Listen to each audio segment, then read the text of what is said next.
എൻ്റെ പേര് സുമിഷ. എൻ്റെ വീട് നാട്ടികയിലാണ്. 2.5 വയസ്സിൽ എനിക്ക് പോളിയോ ബാധിച്ചതാണ്. ഞാൻ പിന്നെ ചാലക്കുടി ശാന്തിഭവൻ എന്ന മഠത്തിൽ പോയി താമസിച്ചു. അവിടെ നിന്ന് അടുത്ത് തന്നെയുള്ള സേക്രഡ് ഹാർട്ട് സ്കൂളിലാണ് എൻ്റെ സ്കൂൾ വിദ്യാഭ്യാസം കഴിഞ്ഞത്. +2 വരെ അവിടെയാണ് പഠിച്ചത്.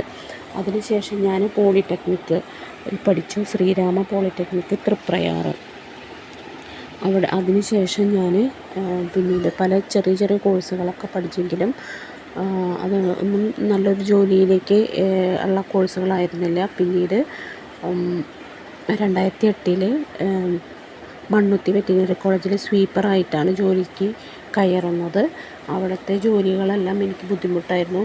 കാരണം നിലം തുടയ്ക്കണം, അടിക്കണം, പിന്നെ ക്യാൻറ്റീനിൽ പോയി ഭക്ഷണം കൊണ്ടുവരണം, എലികൾക്ക് ചോറ് കൊടുക്കണം, പിന്നെ ലാബ് ഐറ്റംസ്, ആസിഡുകൾ, ആൽക്കലികളും കൈകാര്യം ചെയ്യണം. അതുകൊണ്ട് അത് ബുദ്ധിമുട്ടായതിനാൽ എനിക്ക് പിന്നീട് ഓഫീസ് സെക്ഷനിൽ എനിക്ക് ജോലി റെഡിയാക്കി തന്നു. അത് 6 മാസം ചെയ്തതിന് ശേഷം പിന്നെ ഞാൻ എറണാകുളത്ത് ജോലിക്ക് പോയി. അവിടെ 3-4 മാസം ടെലികോളിംഗ് അസിസ്റ്റൻ്റായിട്ട് ടാറ്റ ഇൻഡിക്കോമിൽ വർക്ക് ചെയ്തു. അതിനുശേഷം ഇൻഫോ പാർക്കിൽ ജോലി ചെയ്തു ട്രാൻസാക്ഷൻ പ്രോസസ്സറായിട്ട്. അവിടെ നിന്ന് ഞാൻ ബാംഗ്ലൂർ പോയി. ബാംഗ്ലൂരിൽ നിന്ന് ഞാൻ തിരിച്ച് എൻ്റെ പ്രതീക്ഷ, അവിടെ എനിക്ക് ഒരുപാട് സ്വപ്നങ്ങളുണ്ടായിരുന്നു, വിദേശത്തേക്ക് പോകണമെന്നുള്ള സ്വപ്നങ്ങൾ. അതൊന്നും നടന്നില്ല.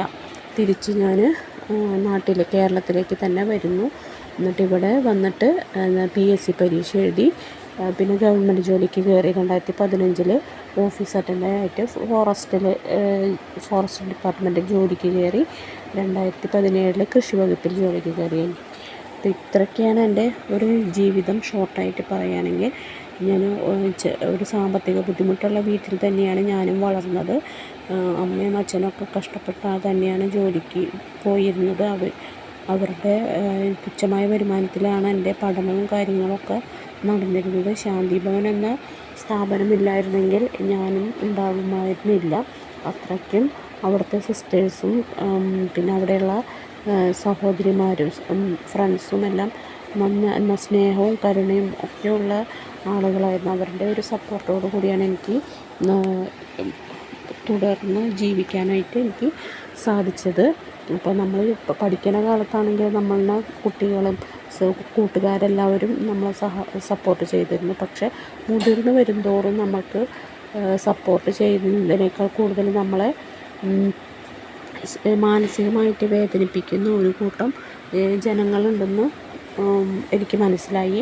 നമ്മളുടെ ശാരീരിക വൈകല്യത്തെ മുതലാക്കിക്കൊണ്ട് നമ്മളെ പരിഹസിക്കാനും, നീ എന്തിനാണ് ഈ വീട്ടിൽ കുത്തിയിരുന്നുകൂടെ, എന്തിനാണ് പുറത്ത് പോയി ജോലിക്ക് പോകുന്നത് എന്ന് വരെ പറഞ്ഞ് പരിഹസിക്കാനൊക്കെ ഒരുപാട് പേര് നമ്മളുടെ കൂടെ ഉണ്ടായിരുന്നു. എങ്കിലും നമ്മളതൊന്നും വകവയ്ക്കാതെ നമ്മുടെ ജീവിതം മുന്നോട്ട് പോയിക്കൊണ്ടിരുന്നു.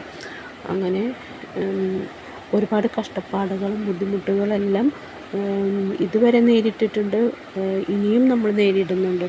എനിക്ക് രക്തസംബന്ധമായ അസുഖമുണ്ട്. അതിൻ്റെ ബുദ്ധിമുട്ടുകൾ ശാരീരികമായും മാനസികമായും, ഇടയ്ക്കിടയ്ക്ക് കാലിൽ ഇൻഫെക്ഷൻ വന്ന് തീരെ നടക്കാൻ പോലും പറ്റില്ല. അതുകൊണ്ട് തന്നെ നമുക്ക് ജോലിക്ക് പോകാൻ പറ്റാത്ത അവസ്ഥ വരെ വരുന്നുണ്ട്.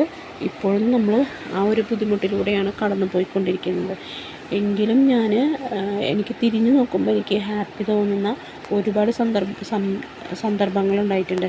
നമ്മുടെ സന്തോഷം നമ്മൾ തന്നെയാണ് കണ്ടെത്തേണ്ടത്. മറ്റുള്ളവർ നമ്മളെ സന്തോഷിപ്പിക്കുമെന്ന് വിചാരിച്ച് നമ്മൾ നോക്കിയിരിക്കാൻ പറ്റില്ല. പിന്നെ അതുപോലെ തന്നെ അവസരങ്ങൾ, നമുക്ക് എല്ലാ കാര്യത്തിനും അവസരങ്ങൾ നമ്മളെ തേടി വരില്ല. നമ്മൾ അവസരങ്ങളുടെ പിന്നാലെ തന്നെ പോകണം. നമ്മളെത്രത്തോളം അന്വേഷിക്കുന്നു, കഷ്ടപ്പെടുന്നു, അതിനനുസരിച്ചായിരിക്കും നമ്മളുടെ ജീവിതവും. നമ്മൾ വീട്ടിൽ തന്നെ കുത്തിയിരിക്കാൻ ശ്രമിച്ചാൽ ഒന്നും നേടാൻ പറ്റില്ല. എനിക്ക് ഒരുപാട് പേരെ സഹായിക്കണം എന്നൊക്കെ ഉണ്ടായിരുന്നു.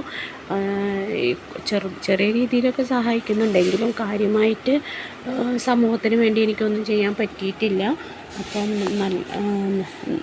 സാമൂഹികമായ എല്ലാവരെയും സഹായിക്കണം എന്നൊക്കെയുള്ള ഒരു ബോധ്യത്തോടു കൂടിയാണ് ഇപ്പോൾ ജീവിക്കുന്നത്. ഇപ്പം എൻ്റെ കൂടെ ഭർത്താവും മകനും അമ്മയുമാണുള്ളത്.